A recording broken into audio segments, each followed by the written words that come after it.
Hello, all right? Hey up. Welcome to No Frills, episode 4.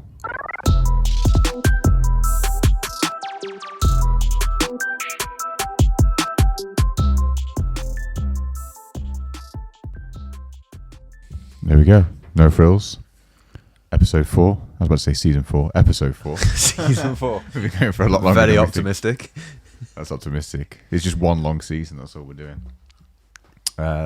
So not ready at all. Just finished work. Like, Simon came to Derby on the train again and texted me as I was leaving work. So I've finished work, walked to the local shop, buy some beer, come back, talk about video games, and now we're podcasting again. We are podcasting. Make sure the vape's on charge. We've got the beers on the go because we're after dark. Even though you're slightly hungover. Horrendously hungover from a party 2 days ago. So I'm guessing that it's pretty much a worldwide thing that people have Christmas parties, isn't it? Yeah, definitely. I'm guessing the works do happens everywhere. Has the works do. Yeah. And is it crap everywhere? Is it always that? I don't know. I always think of it as really crap, and this was my first proper one that I went to, and it wasn't amazing, but yours sounds pretty good, so you can. I think like my experience of works do is whenever I'm there, I'm always thinking this is terrible, but then.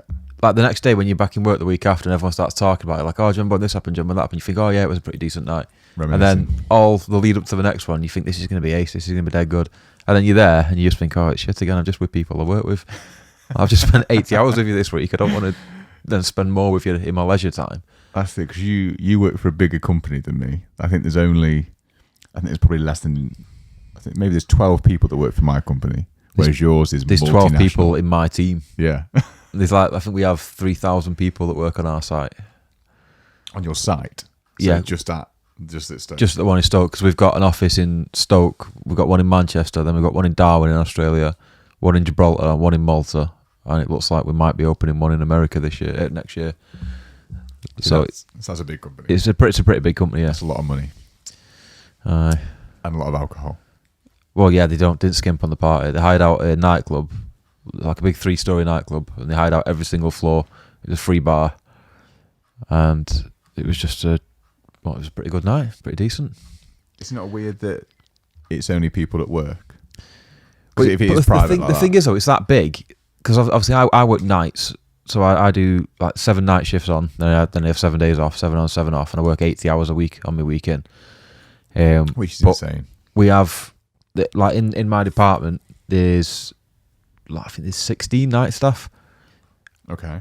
As opposed to like all the other departments that are in during office hours, and there's thousands of people that work there. Loads more will do days when they're like exactly. HR won't be at night. No, well there's like it's literally a skeleton staff. Every department that would usually maybe have like 60 to 80 people in during the day have like 2 people in just in case something is wrong overnight. So like of our team, there might be 16 of us. There might be maybe another 8 or 9 people I know from like that work nights on my week, and then the rest of the people there were just thousands of people that I don't know. So it's quite a big site then. The actual site itself is pretty big. Yeah. So there'll be people at the party that you maybe wouldn't have spoken to, people that you will be. So exactly. It's like the party for me just felt like I was like on a night out with my team in a nightclub with a load of strangers, just like you would be sort of like going into any other nightclub. So it was all right. Only difference being it was a free bar, and I'm still paying for it now. 2 days later. I can't do it anymore. I can't. It's hard, but I was fresh as a daisy, but I spread mine out. But what were you drinking? At the bar, the free bar, so you can have whatever you want. Well, we went out. It started at 8. I think we went out. Probably started drinking about 5:30. Just went to like a couple of pubs first, so I was just drinking beers then. And then once we got into like the free bar, it was I couldn't get any more beer down, so it was spirits and mixer, like gin and tonic, and then whiskey and lemonades. Whiskey and lemonade till about 2-3 in the morning. So we always used to do that when you go drinking it, but it depended on who I was with and what nights, because we used to go and we used to drink spirits first, and that was always a no-no. No, see, I can't do that. If I'm at home, I drink. Like if I'm sat in the house, I very rarely have a beer. If I'm like in the house with the wife and we're watching a film or having a drink or whatever, I'll usually have a gin and tonic, which is not the manliest drink in the world, but you drink what you like. Yeah, but then if I'm going out, it's usually beer until you get to the point where like I don't don't care if people see me with a gin and tonic in my hand now. If it gets to a point where beer doesn't go down anymore, if you have five pints of beer, the sixth one's hard to get down. So then you change to something else. That's my logic anyway. That was the logic with 90% of the people. I think realistically, when it gets to that point where you've got a beer in your hand and you think, I can't drink this, you should go home. Yeah, that would be the time to stop. You shouldn't switch to something else and get yourself in a state where you've still got a banging headache 48 hours later. The problem for us was that when I was younger and I used to drink a lot more, because this is like the No Frills podcast is like the one opportunity that I used to drink alcohol now. But when I was younger and I used to go out all the time, it was like, it would be kind of like 10, 11 pints. Like the 11th pint would be the one where you go, maybe I shouldn't. And you think, well, that's 400 calories a pint times that, and your kebab on the way home, and whatever else you've been having. You're just going to be a wreck. You can't carry on that. It's mad that you say that, because we were talking about it. I was talking about it with one of my mates yesterday, and we were saying like I'm like still don't feel 100% from that. Like, and it was like I say, it was 2 nights ago. But like you go back, it's like 5-6 years ago, like when I first met my missus, and obviously I lived in Manchester, she lived in Stoke. We used to have weekends together, so she'd come up on a Friday night and we'd go out, and then on the Saturday night, some of her friends from Stoke would come down. We'd be out again on Saturday night. We'd be getting in at 3-4 in the morning. I'd be rolling into work at 8 o'clock, still pissed. Do an 8 to 10 hour shift, and then come home, feel absolutely fine like the next day. But I can't do it now. I could literally have a glass of wine with my tea and I feel rough the next day. I can't do it the same way I did it anymore. But when I did do it, it was balls to the wall. Yeah. I'm sure I've mentioned it on there before. We used to go out and we used to drink a small bottle of whiskey or brandy each, getting ready, and then walk the 2 miles to town and have one in every pub on the way before we started drinking. Before your night begins. Pre-drinks was more than I would drink in a year now. That's ridiculous, isn't it? Which is insane. So you're drinking gin and tonics by this point. Which, to me, I think Jack and Coke was probably my regular. You can get Jack and Coke everywhere, can't you? Yeah, I can't drink that anymore. The smell gets me now. We had a day where it was when I was on my honeymoon with a wife. And like my wife likes to drink as well. Fond memories. And I just remember there was this day where we got down to the pool at about 8 o'clock. And where is this? In Mexico it was. In Mexico. And it was nothing like anything I've been on before. Like every all-inclusive holiday I've been on, it's always like they'll have like one lager, and it's always like a shit like El Presidente lager, like something you've never heard of, or whatever the bootleg version. And then there's always like a snide rum, a snide vodka, and a snide whiskey that just all taste the same, and they're all the same colour, and it's terrible. But it was all branded stuff.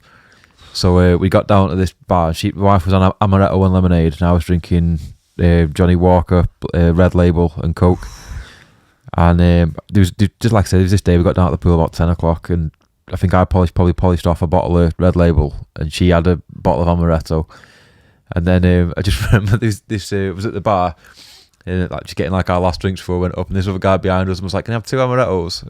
And the guy, this like Mexican guy who was serving us, just looked at this bloke, then looked at me with absolute disgust, and was like, "No, there's none left because his wife's drank it all." So I was just like, that's probably the time to go home, I think. Yeah, she's gonna be mad. But that day's just, I can't drink whiskey now. It's just proper put me off. Now do you know what? That's something that I've heard in popularity too. Amaretto and lemonade. It's nice.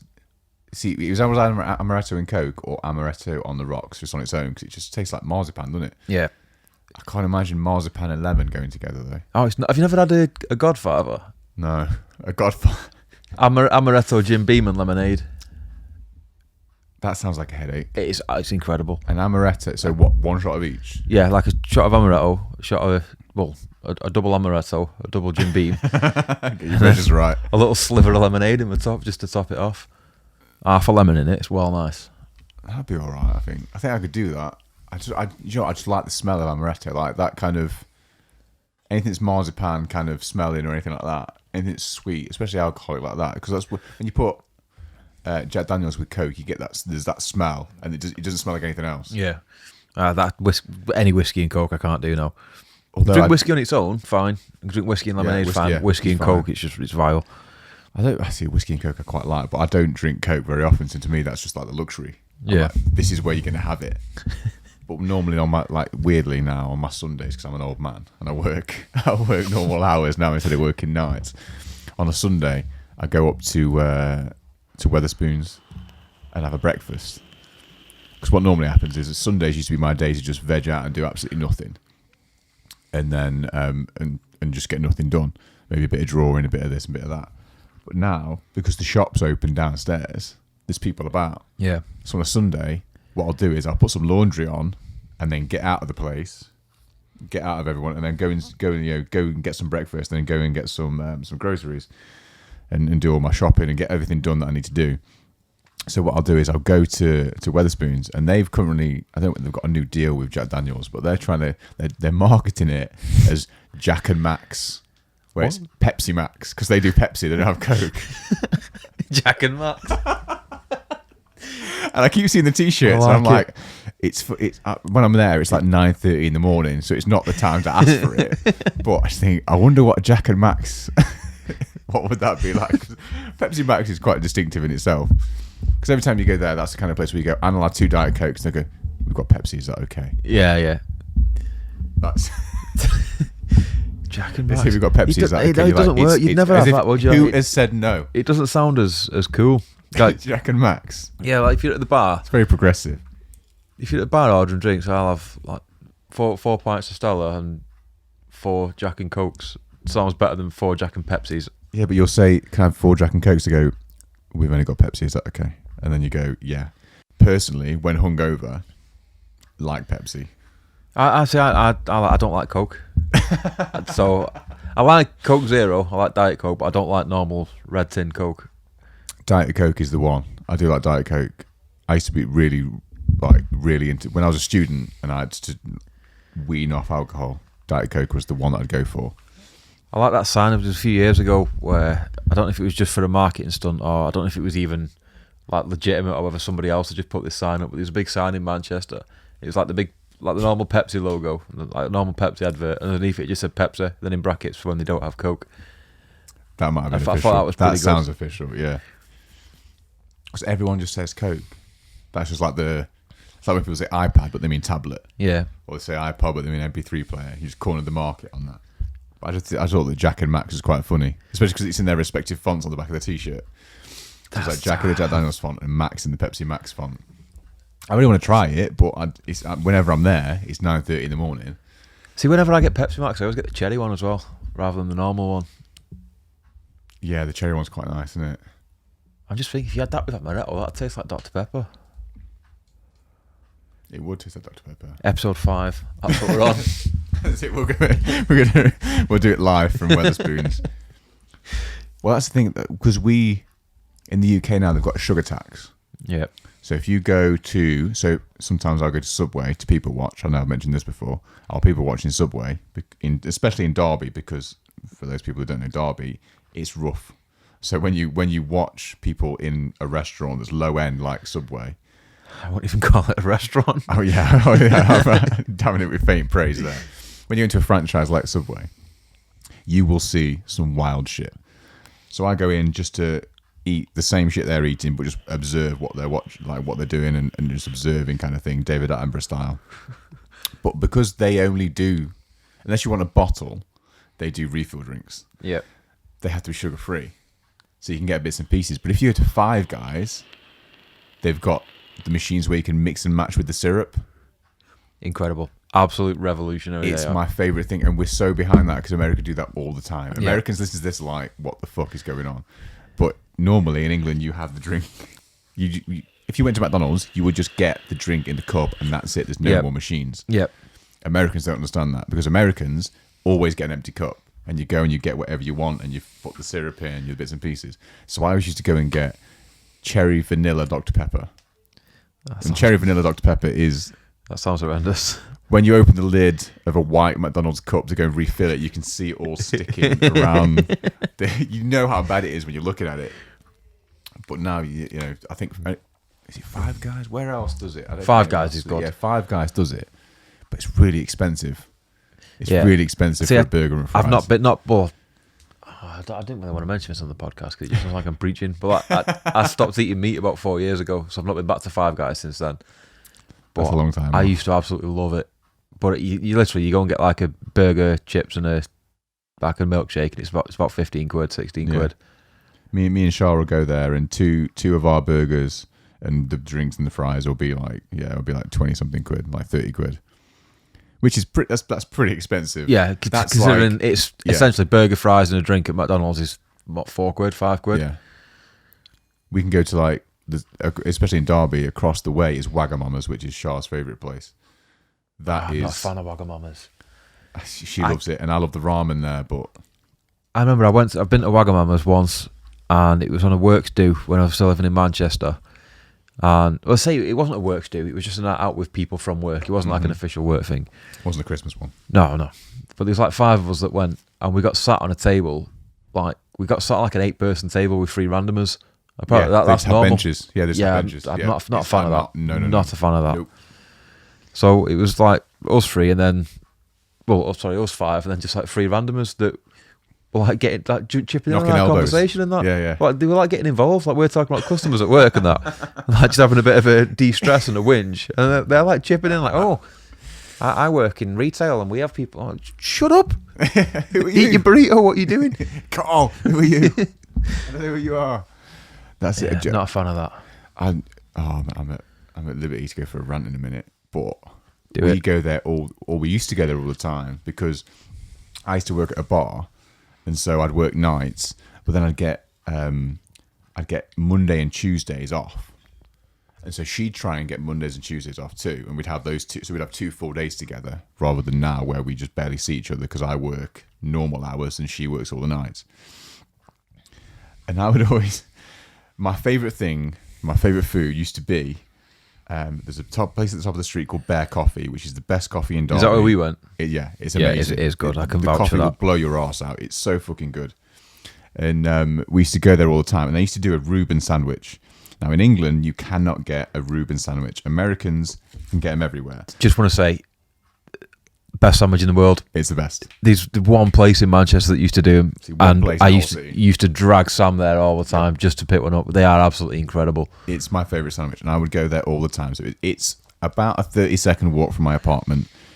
Independent coffee. They spent like £25,000 on their coffee machine. Like they are not fucking around. Like it is legit. And we'd go there all the time. And whenever it was my turn to pick where we're going for the lunch date or whatever, I'd say Bear Coffee. And they'd always go in. I always want their black coffee or their flat white, and I always get a Reuben sandwich. Deal. But then she would flip it around on me because she used to going to Wagamama's, which is somewhere else in town, which is like people don't know, it's a national Japanese place. So it's a chain restaurant. But they do burritos. Do they do burritos? They do. The one in Manchester does burritos. I don't know if they do burritos in Derby. It's not like a Mexican burrito. No, it's their like version. It's their version of a burrito. But we used to go. So if she picked, it'd be Wagamama's. If I picked, it'd be Bear. But she would do the switcheroo. I'd be like, okay, babe, where are we going? And she'd go, we're gonna get your favourite.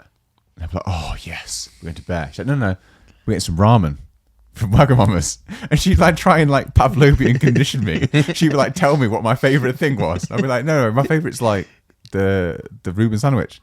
I'm like, no, we're going for Wagamama's, so you're going to have the ramen.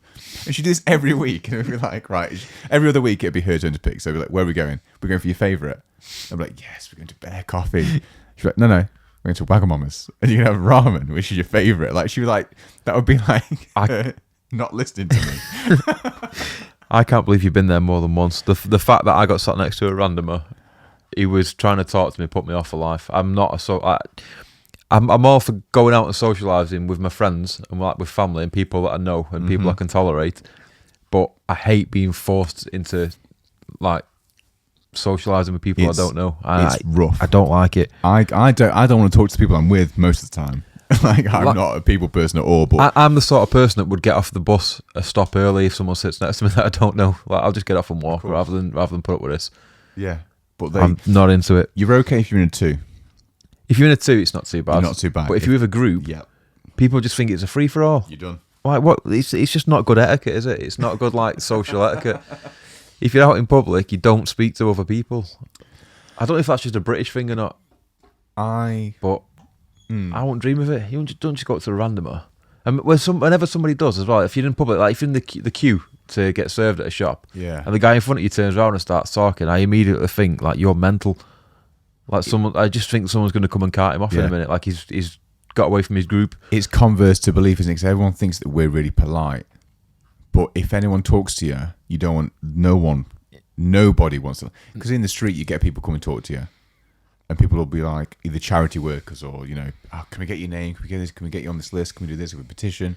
Or people just begging, and you never want to. You just don't want it. You don't want it. You would just look forward. You pretend you were listening to music just so you don't have to talk to them. I don't think that happens in America. You get it sometimes like outside of like a Walmart. You go to a Walmart and there'll be someone, either they'll be selling cookies or they'll be doing a petition or there'll be a political thing going on. There'll be something, but it won't just be in the street, just randomly like in like a strip mall. There won't be someone outside getting, because they don't have high streets. That's a very British thing, is to have a high street with all the shops on one street. So you know where all the people are going to be, and then you can just canvass them. And that's people's jobs, is to just have a clipboard and bother people that they don't know. I know it's like the best thing to do in situations like that is speak to the first person, and he gives you a sticker, and then you've got a sticker on your shirt, and you can walk past everyone else. See, I wish I'd have known that for the 3 years I've lived in Derby, because I never. There's the Market Street in Manchester. There's like one street that goes like through the centre of Manchester, where most of like the big shops are, and the entrances to the big shopping centre, and it's just full of people like asking for money for charity and stuff, and asking you sign up for stuff. Honestly, it's an absolute nightmare trying to get through it. It's worth noting these aren't like homeless people. These are people in like tabards. Yeah, those are people whose job it is to fleece you out of money, basically. But if you're walking down there, you just get mullered. Like it's basically what I would normally do is just go from shop to shop and just work down that way, so you don't have time to approach you. Duck and cover. But if you speak to the first one in the morning, when you first get there, just speak to one of them, chuck him £2, get like a sticker saying, "Oh, I've helped this charity." They don't bother you then, because they think, "Oh, he's give all this change to that guy." So there's a little tip. See, that's the better way than I do it, because I always, this is going to be indicative of my personality, but would go completely the opposite way. In fact, the last time I was coming to meet you at the Into for the last episode, when we was coming up, there was two people outside Tesco who were canvassing with their clipboards, and it was for deaf children. Now, I don't know what they were doing or what they were raising, but she asked about deaf children, and my response, because she's talking about that, is to tell her that I hate deaf children. I was like, I hate children, especially deaf ones. Like, trying to be funny, that reads pretty honest. When you're in Derby City Centre. You can't do that. Derby City Centre is not the place to be sarcastic or start, performing your type 5. You can't do that. No, you cannot do that in public. Probably not on. Do you want to help deaf children? No, fuck them. No, I really, I hate children, especially deaf ones. And she looked at me like, I was like, oh, that's not going to carry. She's not understanding, because she's not the kind of person who's like, this guy's been at work, he's been very sarcastic. Her disposition is hi, like really, like she's always at 110. Yeah, you don't. And I'm at 10. I don't trust people like that either.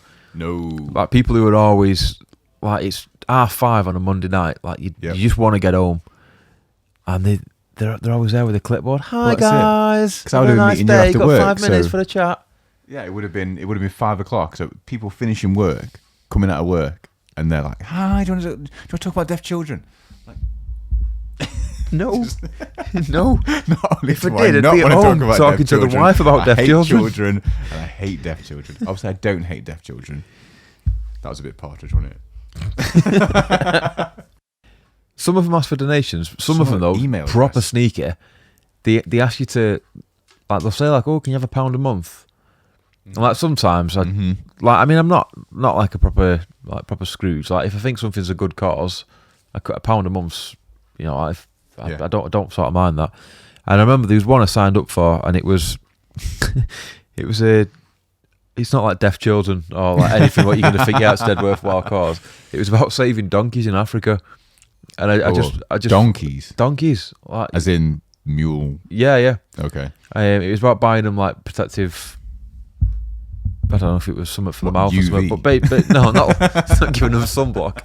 It was something to do with these working donkeys anyway, and it was like this fellow was asking for money. It was like £1 a month, and I thought, yeah, I'm up for that, like into animals and whatever. So I signed up, give him £1 a month. Literally, by the time I got home, I had an email So this is, I was out shopping, signed up with this guy. By the time I got home, got on my computer, I had an email asking me to up it to £3 a month. And then I had 2-3 calls a week off this charity asking me to up my donation. Oof. Like, and in the end, I just said, like, no, you know, like, you just cancel it. You're doing me head in now. I know British people, when they'd be more likely to give to an animal charity than a people charity. I would, definitely. But that's a weird one. I never, not that I understand it at all, because I try and observe it and just not, you know, take heed. But whenever you see people's, especially on Facebook now, for birthdays, you can do fundraisers. Most people's fundraisers, I don't get not that I ever give any money to it, because I give money to charity. Aside from that, most people's, apart from a couple that I know, are all animal. Yeah. And that seems to be a thing. Most animal charities, is that because they're cute? Is that because people in England don't really like each other? I never understand, but I don't know, it seems normal to give money to animals rather than humankind, which is really bizarre. To me, that seems bizarre. It's someone you be completely objective about it. You're like, would you save the species? Would you home people and give money to people in your city? Or would you rather send money to a donkey? Yeah. You know, I've got a mate who's like, I suppose it kind of fits anyway. But we're gonna make it fit. He does it like, he's done it 5 or 6 times now that I'm aware of in the past 2 years, where he'll go out on a night out, he'll come home pissed up, and then he'll carry on drinking at home, like, you know, he enjoys a beer, and he'll get himself in a state where he's quite drunk, he's on his own, he's got no one to like rein him in, and then he goes online and like does all these charities where you like adopt a bat or you adopt a dolphin or something, and he put like, whenever he's drunk, you always get a text the next day like, oh, did you get home all right? And he's like, yeah, sound good night, wasn't it? Yeah, adopted a bat last night. And then he gets all these like letters off these like animals that he's apparently looking after, telling them how they're doing, but he does it all the time. Does the bat write the letter? Well, I don't know if it does. That's a pretty. That's what I want the money for. That bat is worth giving £1 a month to. You want to keep that bat alive. The bat that can write the letter. letter. He does it all the time. And it's as soon as he's had a bit, he just gets really generous and then adopts all these animals. He's been to visit him as well. Oh God. Not an African mule. No, not that one. He adopted a dolphin. A Mancunian bat. He adopted a dolphin at some sea life centre or some zoo or something. Oh, okay. And went down and it gives it £10 a month and went down and sawed it, fed it a fish. But yeah, I don't get it. I'm not. Yeah. Not really one for that. You see it all the time. I'm sure it's not as, but you see homeless people with dogs. And if you go out in Derby, especially when you get out to, you know, the point where people are tipping out of the first few bars and they're a bit drunk and they're going to go home, that's when they go to the kebabby and they go to the kebab place. And there's a few that I know in town that I've seen about a lot that have dogs. Yeah. And because they've got the dog, they give people who are drunk go and stroke the dog. Want to go and stroke the dog? Yeah. Give money. Give it a bit of kebab meat before you know it. You've give the homeless guy a £5. This is what I'm thinking of. He's got a white staffy. He's a gorgeous dog, and I'm sure I've given him money before, but I would never normally give that money. I'm normally not that I'm frugal with my money. I do give money to charity, but normally it's to something like, my go-to charity is Alzheimer's Society. Yeah, it's exactly the same. Alzheimer's is a big one for me because it's, you know, it just affects so many people, and I think that's a human one. Yeah, and that doesn't seem to be the norm at the minute. The norm seems to be dogs, cats. I mean, at Christmas, what I'll normally do is, I've only learnt this at my new work, but everyone at my new work, all 12 of us, everyone does Christmas cards. Like, they all love Christmas cards. And everyone writes each other a Christmas card. Oh, I don't bother. And looking at me, like, they're taking umbrage at me, like, this new guy doesn't write Christmas cards. And so I was like, look, I don't write Christmas cards. The money that I would save on Christmas cards, plus extra, I give to charity instead. And so at Christmas, I'll give a donation. And what I'll normally do is I'll give it... This year again, it's going to be Alzheimer's Society. But then what I'll also do is I'll go and buy some blankets and some dog toys. This isn't homeless people. And go to, there's an RSPCA in Derby with like a dog shelter where they try and rehome dogs and cats. And I'll take some dog food, I'll take some dog toys. So there'll be the human bit and there'll be the animal bit, and I'll go and stroke the dogs and have a good time or whatever and give some bits and pieces. But they were like looking at me shocked that I didn't do Christmas cards. I don't get Christmas cards. No. I don't. To be honest, like, I don't know if it's just because I'm like getting really old and cynical, but I don't get Christmas anymore. I've always hated it. I'll take the credit that I've hated it since day one. I've always loved it, and I've always like really enjoyed it. But I think it's what it is. I think it's since I've had my own house, and I've just started to really, really, really not like it. I mean, obviously, everyone loves getting a gift. Yep. So I enjoy Christmas morning. I enjoy buying the wife a present, giving her that, seeing her open it. That's obviously makes me feel good for 10 minutes. I like getting a gift off the wife. That's it. That makes me feel good. That's it. You've thought about what you other want. You know, you thought about what you can get her. She's thought about what she can get you. That's it, though. Yeah. I hate all the forced fun. I hate all the, we've got to have a Christmas party with everyone from work. Like, fair enough, it can be a good night, but it's just forcing you to go out with people that you would never choose to go out with. I hate the Christmas decorations. I hate them. Like, can I point you to my Christmas tree in the corner? That's my actual Christmas tree. No one can see it. I'm going to put a picture of that on. We'll put it on Facebook and Instagram, and that it is the smallest tree in the world. It's definitely there just because you've got a missus. 8 inches tall. It's not even that. I bought. It isn't. I'm fluffing it. It's 8 inches and a half. Right. That was That was 100 pence sterling from a charity shop. That was £1. You've been ripped off. Do you know what? That was £1, and I bought it about 6 years ago, and I was never allowed it up when I was with my ex. So there it is. I'm not a fan. Well, what winds me up is at Christmas, all your family come and visit. And I live quite far away from my family. That's it. I've got some family that are in Australia.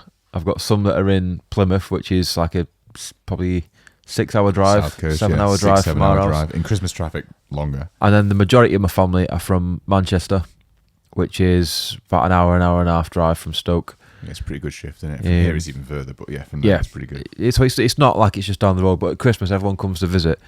And then like I work all year to have a nice, basically all my money goes on having a nice place to live. Yeah. And the one time of the year that everyone comes and sees it, it's just full of tat. It's got like a pretend tree in the corner. There's tinsel everywhere. Just tacky stuff that I hate is filling my house up at the one time of year where everyone comes to see. Like you work all year to be able to afford to have a nice place and something you can be proud of. And then the time of year that everyone comes to see it, it's just full of nonsense.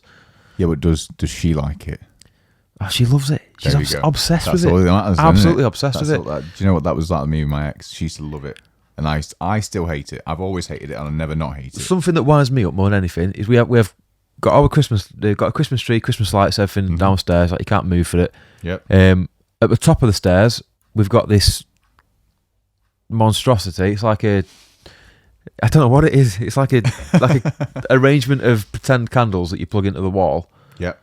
And it's got like fake bushes around it and like little baubles on it, holly and fake snow. It's just it's appalling. But we've got that at the top of the stairs.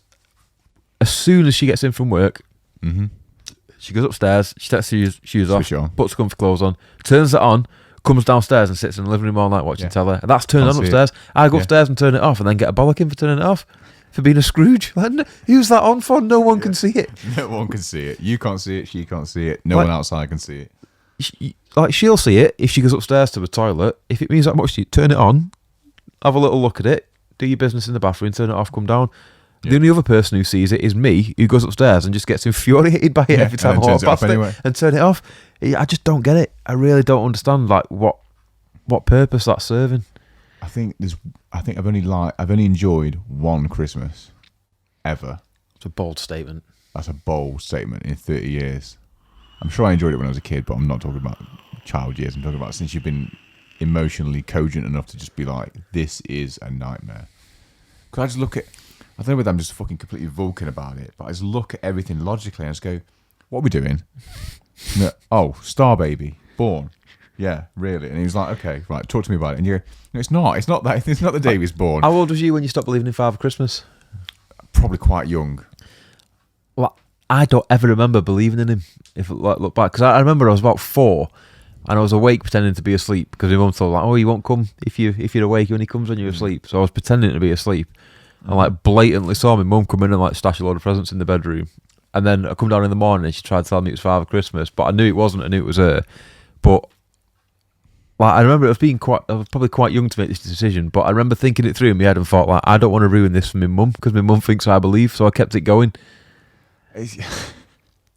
So it's like usually like parents are trying to keep it going for the kid, but I didn't want to shatter the illusion for my mum. And that's pre-internet. Oh yeah, now yeah. Kids can Google a woman it. at work was talking about. No one she's like, believes oh, it, my no. kid believes, and I think everyone else doesn't believe it. I'm like, your kid's got an iPhone, a better iPhone than I've got. Yeah, like they should know more than me. Father Christmas apparently brought. Apparently not. But no, I've apart from one Christmas in 2015, in which most of it I spent in America with my like adopted mum, who loves Christmas more than anything on earth. Like she is the embodiment of Christmas, but all year round she just absolutely loves it. And so we went and picked a tree, we brought the tree home, we decorated the tree, and we did the actual story, like, you know, the proper, this is what you're supposed to do on Christmas. Nothing religious about it at all. This is what it looks like. What you're supposed to do on Christmas, nothing religious about it at all. Like that's the opposite of what Christmas should be. Apart from it's a religious holiday that we've but we never mentioned that bit in England. No, never happened. And let's face it, they nicked it from the pagans. Yeah, because the pagans went, oh yeah, that's this time of year, and they went, oh, just incredible. Our Saviour was born on that day. That's crazy that's the same time. Maybe you should convert because that's the same thing. So it just doesn't get me. But apart from that one. Although in California, wrapping Christmas lights around a palm tree is bizarre. I'm sure everyone in the Southern Hemisphere gets it, because if you're in Australia right now, if you've got a family in Australia, they are... Yeah, they like my brothers, like, was telling us, they send Christmas cards where, like, Santa's got, like, board shorts and a vest top on. Like, over here, he's dressed for the Arctic. That's it. From Lapland, where he's definitely from. But is he, though? Because he's supposed to live at the North Pole. Lapland's in Finland, isn't it? It depends on the lie, doesn't it? It depends on what brand of the lie you've been sold. Depends on which lie. It's like the picture of Jesus you get. It's like, Jesus is always white and ripped. Jesus is shredded. Jesus is shredded. And he's white too, with brown hair and blue eyes, just in case you didn't know, because he lived in the Middle East. It's always so bizarre. So apart from that one Christmas, I've never really been into it. And this Christmas, I'm definitely not into it, because me and my sister aren't talking, so... They're going to all my family, and then I'll go on Boxing Day. That's a British thing, isn't it? Boxing Day. Do they not have that in America? They don't have Boxing Day in America. Really? Yeah. I think that's because of aristocracy here, though, isn't it? That's like they would rebrand presents, wouldn't they? Is that what it? I don't know. Boxing Day. I'm sure Boxing Day comes from giving gifts in old boxes and stuff like that. Something to do with that. I always just assumed it was something to do with actual boxing. No. Well, like the sport. Yeah, well, like Boxing Day is the biggest year in the UK anyway. It's the biggest day of the year for sport. Like, every football team plays. There's racing at every race course. Like, it's the biggest day of the year for sport. So I just always assumed it was something to do with boxing. I'm sure it's to do with actual physical boxes, like reboxing gifts and repurposing gifts, as in like aristocracy would repurpose for their servants and give. They would have like a Christmas the next day. I'm sure it's something to do with that. I don't know. I'm going to Google that in a bit, but I'm sure that's what it is. But in which they don't have it, because whenever you go there, they say the day after Christmas. And you're like, yo, Boxing Day. I'm like, no? What? So yeah. No, they don't. I'm sure. You're Googling that now. I'm having a look. Yeah, I'm Googling it. I want to know where it comes from. I'm sure it's not. I'm sure it's to do with repurposing. I'm sure something to do with empty boxes, but it's not to do with... Yeah, it is. You're right. Am I right? Mid-19th century, from the custom of giving tradespeople a Christmas box. Mm-hmm. So it's to do with rich people giving poor people boxes. How very Christian. Fair play. No, it's to do with that. So yeah, they don't have that in America. But at least, okay, this is the thing I like about Americans. They have Thanksgiving. Well, first of all, they have the whole festive period. So they have Halloween first. So you've got end of October, balls to the wall, decorate the house, eat sweets. Then you've got like towards the end of November, you've got Thanksgiving, eat loads of good food, loads of turkey, which we have at Christmas anyway. And then the day after Thanksgiving is Black Friday. Yeah. Which is when everything's on sale. And we've kind of adopted that now, but we don't have Thanksgiving. That's recent, that though, isn't it? I don't remember Black Friday. Recent. We don't have a Friday. We don't have Thanksgiving to have the Friday after. So we just have a Black Friday, which is really bizarre. And then after that is Cyber Monday. So you can get more stuff online cheaper. And then I don't get it. But that's the better way around to do it. You can have the sale before a month before Christmas. Everything's on sale. Yeah, because I remember it used to always just be you'd have the January sales, which start on Boxing Day. Boxing Day, and that's when everything was cheap. So you just used to be absolutely fuming. Yeah. Well, I remember that, like, the wife a few years ago, and she got me. I can't remember what it was off the top of my head. Let's just say, for example, it was a PlayStation game. It was a game. I can't remember which one it was, but she got me a game, wrapped it up. I had it for Christmas. I think it was Star Wars Battlefront when that came out. And she bought me that, and she paid like $59.99 for it, which is like the standard price for a new like AAA title. Wrapped it up, gave it me on Christmas Day. I opened it, didn't play it because it was Christmas Day.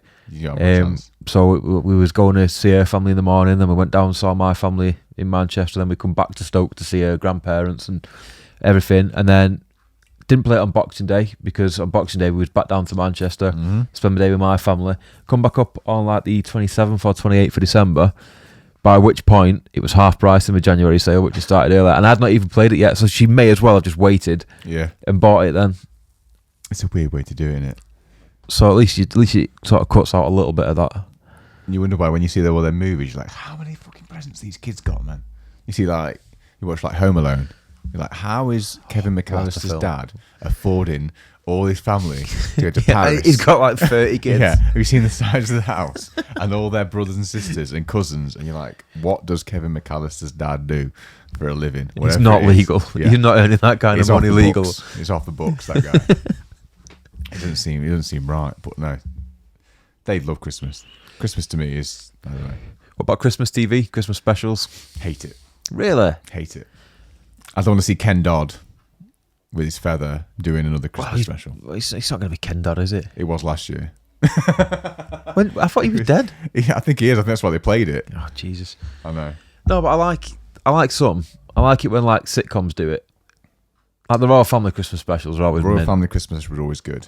When I was a teacher, I would always, I don't know, I'm supposed to say this. I'm supposed to, I was supposed to be like very, virtuous. When I was a teacher, and if I used to teach 16 to 25-year-olds, we would, the last week, no one would do anything. Yeah, and because it's a college. It's just like high school, isn't it? It was a college, so no one would really show up. You didn't have to be there anyway. But if it was the last day, especially the last day, last week mainly, I would find the Christmas specials of all the shows. So we would watch like Bob's Burgers Christmas special. We'd watch American Dad Christmas. We just watch Christmas. Those ones I can take, but I won't watch them at any other time of year. Yeah. So like when I watch American Dad all the time, I'll skip the Christmas special one, which is usually like episode 10. Weirdly, because that must be where it starts. Yeah, when it's shown. It's in. usually that kind of time. Yeah.